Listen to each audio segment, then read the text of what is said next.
शुक्रिया जनाब स्पीकर। मैं सोच रहा हूं कि मैं इनकी बातों का जवाब दूं, पहले उनका जवाब दे दूं, फिर बजट पे बात करूं, तो इसमें मुझे आपकी रहनुमाई की ज़रूरत होगी। जनाब स्पीकर, वज़ीर साहब ने बजट पे तकरीर करते हुए स्टार्ट यहाँ से किया है, लीडर ऑफ अपोजिशन से। मैं समझता हूँ ठीक है कि आप पहली मर्तबा इलेक्ट होके आए हैं, लेकिन आपको ये इल्म होना चाहिए कि लीडर ऑफ अपोजिशन तकरीर करनी चाहते थे और उनके मेंबरान उनको डिस्टर्ब नहीं करना चाहते थे। आपने जो कुछ उस रोज किया, तारीख में स्याह हरूफ से लिखा जाएगा। सवाल ये पैदा होता है, कहां की बात कर रहे हैं आप? ये असेंबली के प्रेमिसेस गवाह हैं। 2014 में यहां आप 126 दिन आपने धरना दिया। इमरान खान साहब ने टीवी स्टेशन पर हमला किया,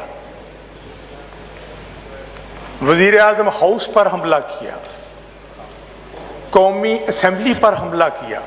FIR दर्ज है, मुकदमात एंटी टेररिस्ट कोर्ट में चले। अभी बाकी लोग मुल्जमान हैं, सिर्फ सदर आरफ अलवी साहब और वजीर आजम साहब अपने असर और रसूख से बरी हुए हैं। जनाब स्पीकर, उतनी बात करें जितनी इनको जचती है।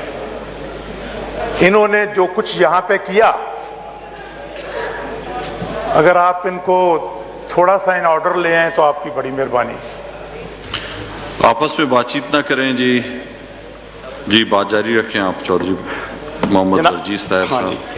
जनाब स्पीकर, गुजारिश ये है, इन्होंने जरा अंदाजा लगाएं कि ये कभी जनरल जिलानी से शुरू होते हैं। परवेज मुशर्रफ का चीफ रेफरेंडम का इंचार्ज कौन था? परवेज मुशर्रफ का। और वो कौन था जो कहता था कि मैं तुम्हें अपना चपड़ासी भी नहीं रखूंगा, और आजकल वो वजीर है, वजीर दाखिला है। ये सारी स्टोरी जो है जनाब स्पीकर, इनको पता होना चाहिए। मैं तो इनको सिर्फ इतना कहूंगा कि इतनी ना बड़ा पाकी दामा की हकायत, दामन को जरा देख, जरा बंदे कबा देख। जनाब स्पीकर, ये किसने कहा था मैं PM हाउस में यूनिवर्सिटी बनाऊंगा? वो PM हाउस जो है वहां पे भैंसों से शुरू होती है और कट्टे और क्या नाम है, हाँ, कट्टे और मुर्गियां। Yes, thank you. मुर्गियां, अंडे, ये किसका कारोबार था? ये किसने इंट्रोड्यूस कराया है? वहां तो यूनिवर्सिटी बननी थी जनाब स्पीकर। वो यूनिवर्सिटी कौन खा गया है? वो तो कहते थे हम चिंगची पे जाते हैं। फवाद चौधरी हमारा भाई कहता था कि जी 65 रुपए का खर्चा आता है बनी गाला से अगर गुजरे, और बनी गाला से गुजर के जाएं तो वहां पे पहुंचने का हेलीकॉप्टर में 65 रुपए का खर्चा आता है। ये किसकी बातें हैं जनाब स्पीकर? और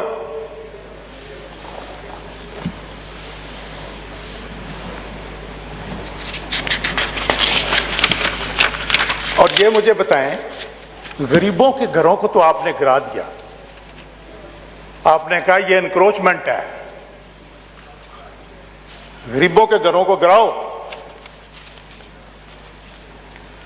जनाब स्पीकर, तारीख शाहद है कि ये 300 कनाल का घर जो है ये एनक्रोचमेंट है। ये बनी गाला में एनक्रोचमेंट थी और इसके लिए कैबिनेट में खुसूसी कानून बनाया गया और उस कानून के जरिए वजीर आजम साहब ने 10 लाख रुपया अदा करके इस बनी गाला के घर को लीगलाइज किया। एक पाकिस्तान, कौन कहता था एक पाकिस्तान? नहीं जनाब, यहां पे 2 पाकिस्तान। एक गरीबों का पाकिस्तान है जिनके घर गिराए जाते हैं, एक अमीरों का पाकिस्तान है जो 10 लाख रुपए में रेगुलराइज होते हैं। बातें करते हैं हमारे साथ, आपने किया क्या है? अभी आपके वजीर साहब परवेज खटक साहब कह रहे थे हम तो 3 साल से रो रहे हैं। यहां कह रहे थे भाई क्यों रोते हैं आप, बाकी 2 साल रह गए हैं। उन्होंने एक नई स्टोरी यहां पे शुरू की जिसका हमारी फाजिल मेंबर नफीसा शाह बात कर रही थी।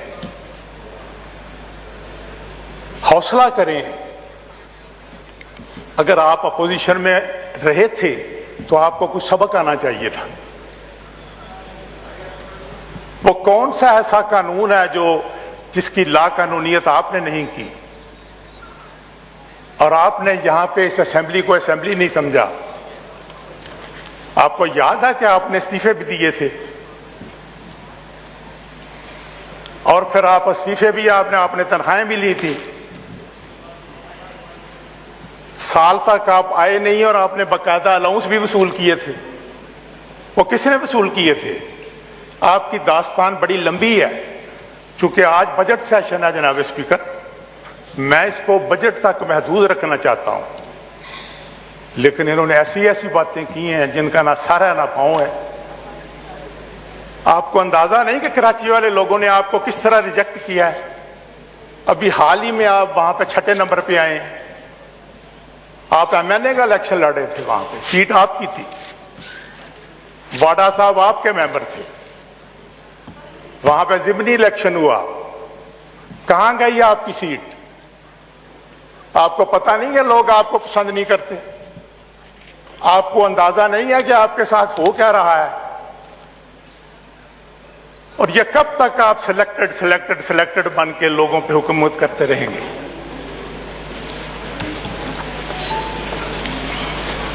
जनाब स्पीकर, कभी ये बात करते हैं, अंदाजा लगाएं, उसने गधे की बात की, उसने कुत्ते की बात की। जनाब स्पीकर, ये ईवान में मेंबर हैं,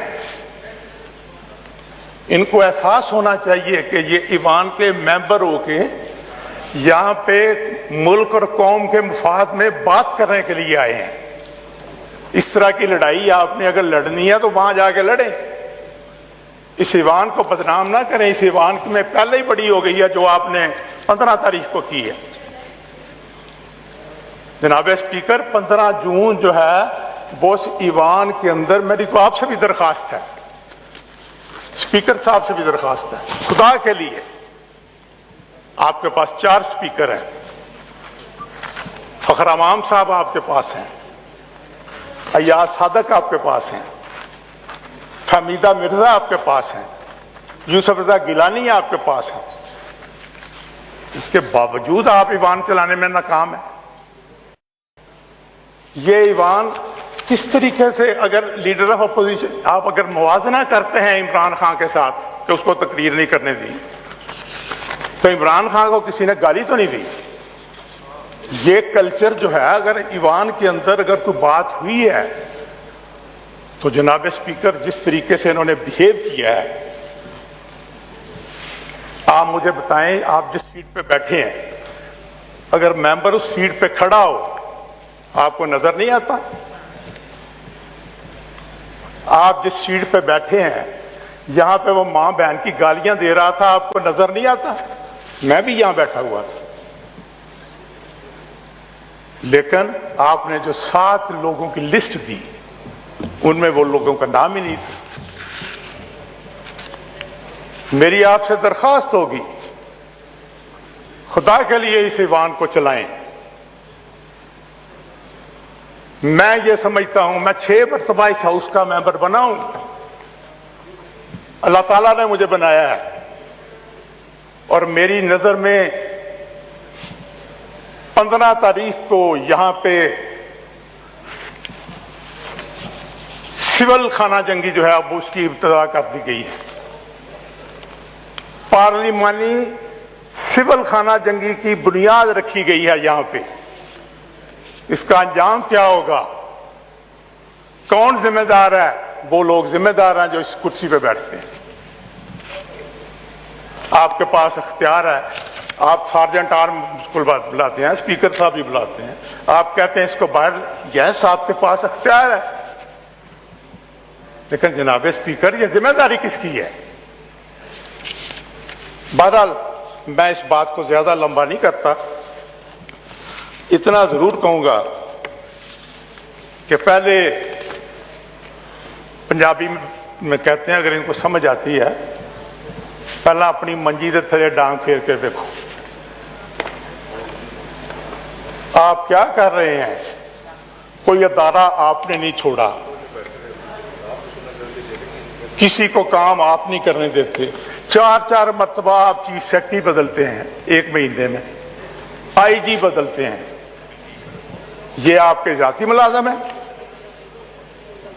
बहरहाल जनाब स्पीकर, मैं समझता हूं कि आप मेरे वक्त को नोट भी कर रहे हैं।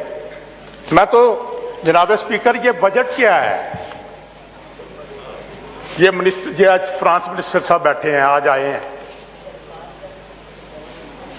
ये इस हुकूमत के 3 सालों में 4 वजीर बदले हैं।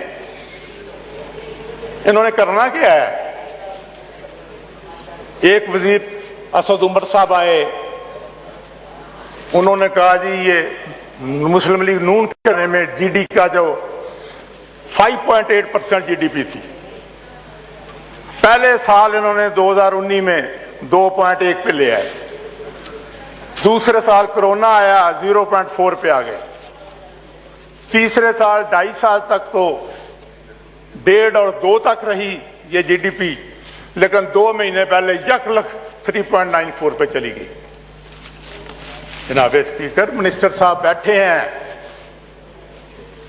इन्हें कहें कि जब जीडीपी बढ़ती है, जीडीपी कम होती है, आम आदमी देखता है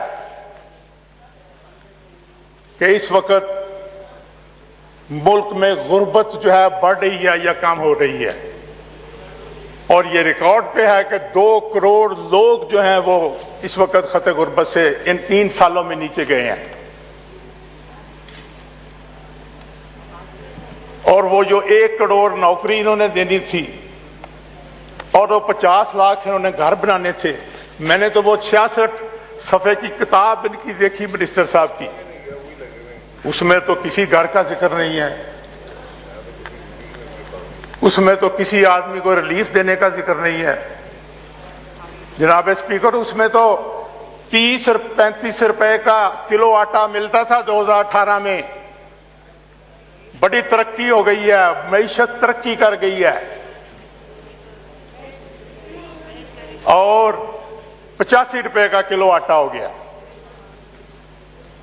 53 रुपए की किलो चीनी मिलती थी, मिनिस्टर साहब 120 की चीनी हो गई है। घी जो था वो 180 रुपए का किलो था, मिनिस्टर साहब 340 रुपए का किलो है। कहां तरक्की हुई है? गरीब आदमी की जो तनख्वाह थी वो 18% तो कम हुई है 3 सालों में, आपने उसे 10% दे दिया।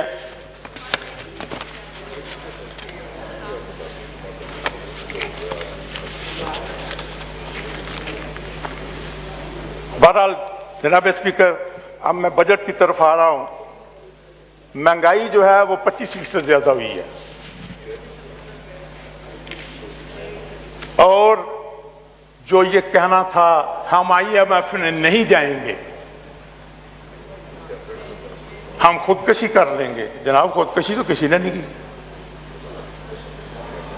ये सारी बातें हाथी के दांत खाने को और दिखाने को और।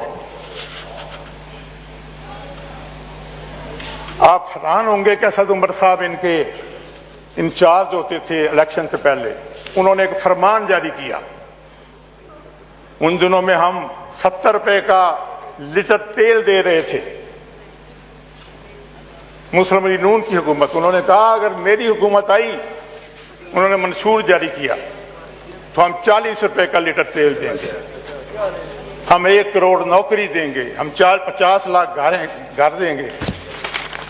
असद उमर साहब मुझे कोई चीज तो बता दें, तेरी तरह ही तुझसे जो कोई झूठे वादे करता, तू ही मुनसफी से कह दे तुझे एतबार होता। ये इतना झूठ, और ये बजट जो है जनाब स्पीकर, ये झूठ और ख्वाहिश दोनों पे मुश्तमिल है। झूठ ये हर बात पे बोलते हैं, और ख्वाहिश इनकी इस तरह है जिस तरह ये कहते हैं हम रेवेन्यू कलेक्ट करेंगे 5,829 अरब रुपया।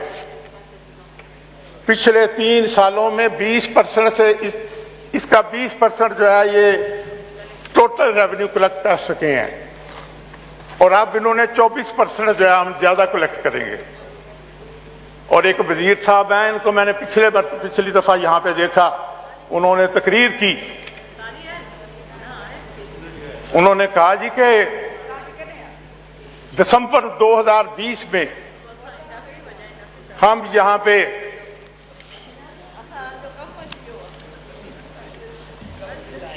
सर्कुलर डेट जो है वो खत्म कर देंगे। जनाब स्पीकर, सर्कुलर डेट खत्म नहीं हुआ,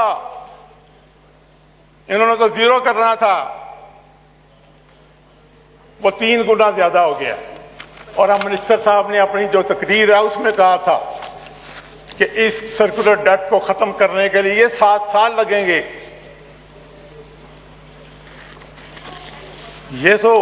ये जनाब स्पीकर, ये अंदाजा लगाएं, मिनिस्टर साहब इत्तेफाक से बैठे हुए हैं। मेरी खुशकिस्मती है कि मैं इनको देख रहा हूं। जरा अंदाजा तो लाएं, मुआवजा तो करें किसी के साथ, बांग्लादेश के साथ मुआवजा कर लें, इथियोपिया के साथ मुआवजा कर लें, अफगानिस्तान के साथ मुआवजा कर लें, श्रीलंका के साथ मुआवजा कर लें। डॉलर की कीमत भी सबसे नीचे और चीजों के रेट भी सबसे ऊपर, महंगाई भी सबसे ज्यादा। इसलिए मैं समझता हूं जनाब स्पीकर, ये जो अभी पहले कहते थे जी 15,000 मेगावाट बिजली जो है वो फालतू बन गई है, इल्जाम देते थे नवाज शरीफ को कि उसने बिजली ज्यादा बना दी है। हाँ बिल्कुल, नवाज शरीफ ने बिजली बनाई है 12,000 मेगावाट। नवाज शरीफ ने बिल्कुल मोटरवे बनाई है 2200 किलोमीटर। नवाज शरीफ ने इस मुल्क को अंधेरों से निकाला है। कोई मुआवजा करे नवाज शरीफ की डेवलपमेंट के साथ। नवाज शरीफ ने कश्मीर का सौदा तो नहीं किया। ये कश्मीर जो है ये किसने आज जनाब स्पीकर, मैं आ रहा था तो मैंने देखा कि 666 दिन हुए हैं। वहां पे एक घड़ी लगी हुई है, उस पर लिखा हुआ है कि कश्मीर के लोग जो हैं वो नजरबंदी में हैं और कर्फ्यू में हैं। इन्होंने 370A और 35 आर्टिकल जो है वो इंडियन आर्टिकल, उसमें स्पेशल स्टेटस तो था, उन्होंने खत्म किया और उस वक्त से 666 दिन से वो नजरबंद हैं। मैं तो उनकी शान में ईमानदारी की बात कहता हूं, बड़ी ज्यादती है। कायद आज़म मोहम्मद अली जिन्ना ने कहा था कि कश्मीर पाकिस्तान की शहरक है। ये शहरक काट दी गई है जनाब स्पीकर। अब कश्मीर, वो मकबूजा कश्मीर हमारा हिस्सा नहीं है। आज उनके तकरीबन 1 लाख से ज्यादा लोग शहीद हुए 5 अगस्त के बाद। बेशुमार औरतें बेवा हो चुकी हैं, बेशुमार लोग एक्स्ट्रा जुडिशियल किलिंग में कत्ल किए जा चुके हैं। तो इन लिहाज में मैं तो उनकी शान में कोई एक ही उनको सलाम पेश करता हूं। पाकिस्तानी कौम उनको सलाम पेश करती है। बन गया जिनका लहू गाजा रुखसारे सहर, सामने उनके मैं अपनी जबी खम कर लूं। आप जरा चढ़ते हुए सूरज की परस्तश कर ले, मैं जरा डूबते हुए तारों का मातम कर लूं।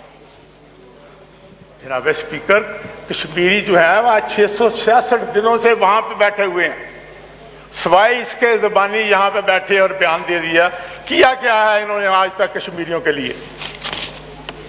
कलभूषण के लिए आप कानून बना सकते हैं? आपने तो वादा किया था डॉक्टर आफिया के साथ कि हम तुम्हें रहा कराएंगे। किधर गए आपके वो ऐलानात कि डॉक्टर आफिया को रहा करो? कलभूषण के लिए तो ऑर्डिनेंस भी आता है, कलभूषण के लिए तो ये सारी चीजें भी होती हैं, लेकिन डॉक्टर आफिया के लिए आप कर क्या रहे हैं? आप जरा अंदाजा तो लगाएं। आप ही अपनी अदाओं पे जरा गौर करें। हम अगर अर्ज करेंगे तो शिकायत होगी। जनाब स्पीकर, 22 मिनट हो चुके हैं आपको, आखिरी 2 मिनट में आप अपनी बात मुकम्मल करें। जी, आई एम वेरी ग्रेटफुल। ये आपने मुझे सुनाया, मैं पहले ही आपका बड़ा मशकूर हूँ। आपने मुझे इजाज़त दी है, ज़्यादा टाइम भी दे दिया है, मैं आपका मशकूर हूँ। लेकिन मैं एक दो बातें करके फिर 2 मिनट में आप कंप्लीट करें। मैं ख़त्म करता हूँ। एक तो मैं सिर्फ ये कहना चाहता हूँ कि मेरे हल्के में आज चौथा बजट आ गया। हर बजट में मैं कहता हूँ कि मेरे हल्के के अंदर जो ऑन गोइंग प्रोजेक्ट थे जनाब स्पीकर, इन्होंने बंद कर दिए। एक सड़क थी जो 1 अरब 42 करोड़ रुपए में बन रही थी, आधी बनी है ऑन गोइंग, वो भी इन्होंने एडीपी का प्रोजेक्ट था। फ्लाईओवर ब्रिज इन्होंने वो भी बंद कर दिया है। एक सड़क बन रही थी एक्सप्रेस हाईवे, वो भी इन्होंने बंद कर दी है। जनाब स्पीकर, ना दें मेरे हल्के तो में डेवलपमेंट वैसे ही आए, आज तक मेरा ख्याल है 1 रुपया भी इन्होंने खर्च नहीं किया। और ये समझते हैं कि शायद मैं कोई, जैसे अभी वो बात कर रहे थे, मेरा तल्लक जनाब पाकिस्तान के साथ है। मैं कायद आज़म मोहम्मद अली जिन्ना का कारकुन हूं। मैं इस आपके सामने आपका कौमी असम्बली का मेंबर हूं। ये मेरे साथ ये ज्यादती क्यों है? ये क्यों मेरे हल्के के मसाइल जो हैं इन्होंने यहाँ पे वो सारे प्रोजेक्ट बंद किए हैं? आप किसी अपने आदमी को कहें। मेरे साथ दूसरे एमएनए मेरे जिले में ब्रिगेडियर एजाज शाह हैं, मैंने उनको भी 10 मरतबा कहा है ब्रिगेडियर साहब ऐसे ना करो, वक्त आने जाने वाला है। मैं आपसे नहीं कहना कि मैं कोई आपकी कोई ख्वाहिश पूरी करूंगा। खुदा के लिए अगर कोई बात बनती है तो उसको इस तरीके से हैंडल ना करें। मैं तो चूंकि आपने मेहरबानी की है और मेरी बातों को आपने सुना भी है, तो इमरान खान साहब जिस सीट पे बैठे हैं वो इंसाफ नहीं कर रहे। उन्होंने गरीबों के लिए और कानून, अमीरों के लिए और कानून। इनको तो मैं सिर्फ एक ही बात कहना चाहूंगा, कुर्सी है तुम्हारी, कोई जनाजा तो नहीं है। कुर्सी है तुम्हारी, कोई जनाजा तो नहीं है। कुछ कर नहीं सकते तो उतर क्यों नहीं जाते? जनाब स्पीकर, मैं बहुत सारे पॉइंट्स हैं, चूंकि मैं समझता हूं कि आपने मुझे खुसूसी तौर पे इजाज़त दी है। हालांकि ये हुकूमत के जो सुबह से मेंबरान हैं, किसी ने कम अज़ कम 1 घंटे से कम बात नहीं की। और जब मैंने उनको कहा है आपकी जगह यहाँ अमजद खान साहब बैठे थे, तो उन्होंने कहा जी हमारी पार्टी का टाइम है, हम उनको दे रहे हैं। मेरी पार्टी के लोग भी कह सकते हैं कि हम भी बरजीत सर को टाइम देते हैं, लेकिन जनाब स्पीकर, हमने हमेशा आपके साथ तामन किया है। आपके साथ जब भी आप इस सीट पे बैठे हैं, हमने आपके इज्जत और एहतराम में कोई कसर नहीं छोड़ी। अब आपका अगर हुक्म है कि मैं अपनी तकरीर बंद करूं, अगर आप मुझे 10 मिनट के लिए और इजाजत देंगे तो मैं और बात कर लूंगा। बहुत लंबी लिस्ट है, बहुत लंबी लिस्ट है, बहुत लोग बैठे हैं, आपके कलीग्स हैं सारे, और सारे बात करना चाह रहे हैं। मैं अपने भाई डोगर साहब का भी बड़ा मशकूर हूँ जिन्होंने अभी तक मुदाखलत नहीं की। बहुत बहुत शुक्रिया। बहुत शुक्रिया जी, बहुत शुक्रिया जी। शौकत